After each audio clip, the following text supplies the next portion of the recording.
Alice. Who's Alice? Who's she? Oh, you get her. Oh boy. Hi, Rosie. Rosie. Ignored.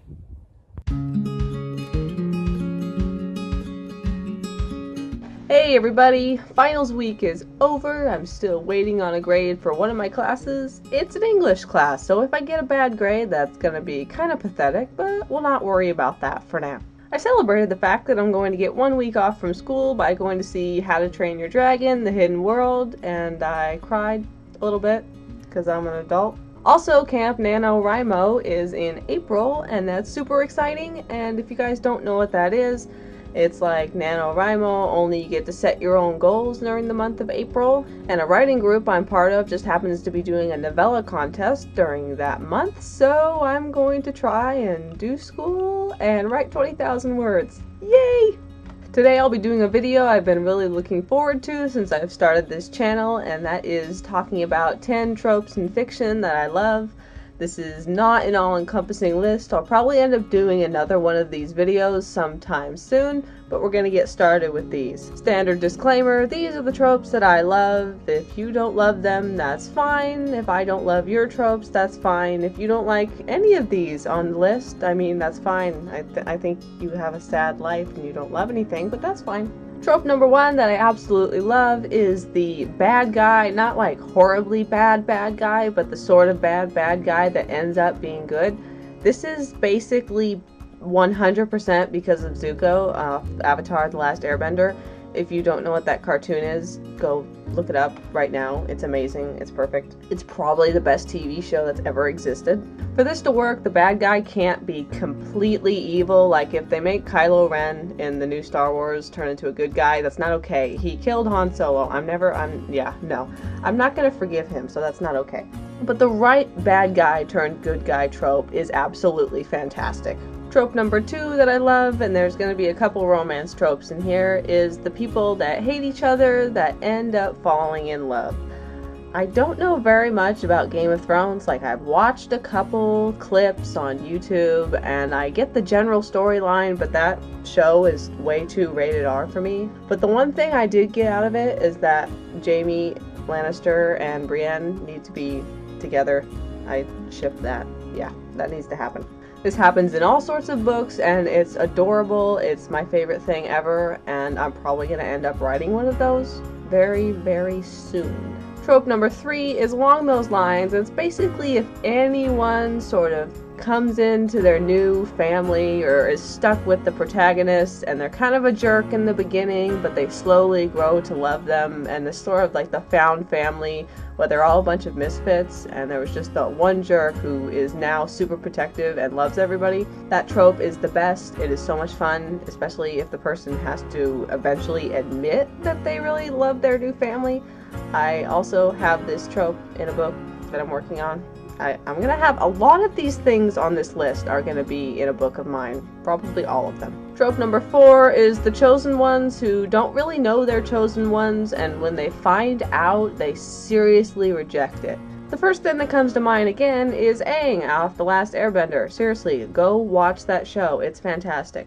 Another one that comes to mind is Alina. I think it's Alina or Elena off of Shadow and Bone, and I love how much she just freaks out when she finds out that she's a Grisha. Yeah, the first half of that book is really fantastic, and I got a kick out of how much she just wasn't willing to accept the challenges. Plus, it can be a really great growth arc for characters, and you know, that's something we all need. Trope number 5 I love, which I actually can't think of like a book that this is in, but it's in my book, so I'm going to count it, is the magical creatures that are feared by the whole society, but then there's like the subset of people, normal humans, whatever, that end up being friends with them, and they're just actually these really cool people that society is fearing for a stupid reason. I feel like this is a really specific trope, and it might just be me, but it's adorable, and I love it, so don't judge me. On the flip side of that, trope number 6 that I like is something. What is it? On the flip side of that, I like the creatures that everybody fears, and they actually fear them for a good reason because they end up being totally badass.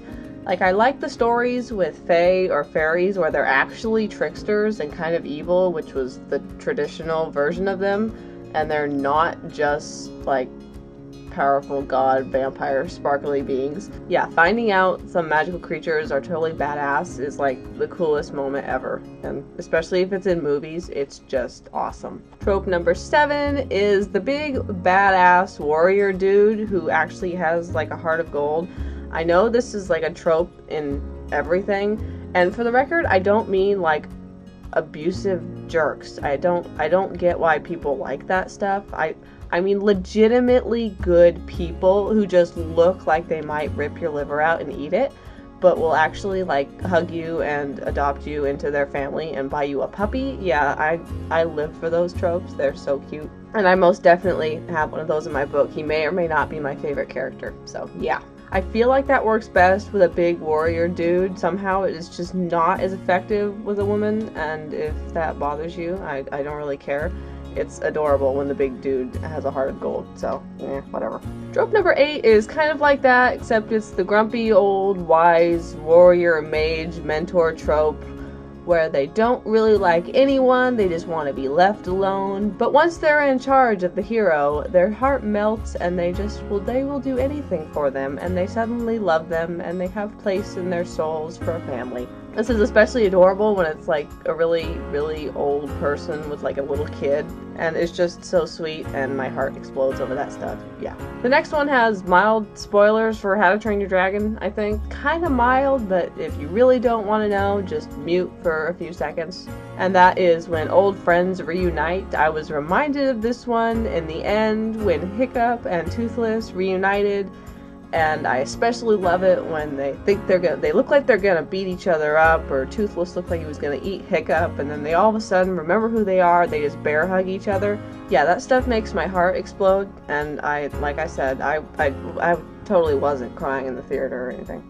And trope number 10 is romances that actually feel real. I think a huge problem I have with a lot of books, especially young adult, is that the romances and the relationships don't really feel grounded or real, or if they feel real, it's because they're realistically abusive and you should be running away screaming. So when I run across one where the two people are actually meant for each other and they're great and it's just a healthy relationship and they're adorable together, I will ship that relationship forever. It's perfect. I love it. I need more of those relationships in books.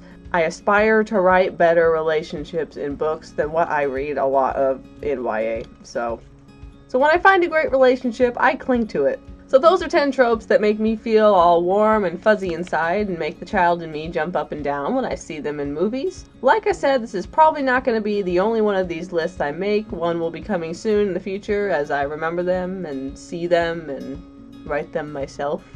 So let me know what your favorite trope is from books or TV shows or movies or whatever. And don't forget to subscribe to the channel and ding that little notification bell. I'll see you guys in the next video.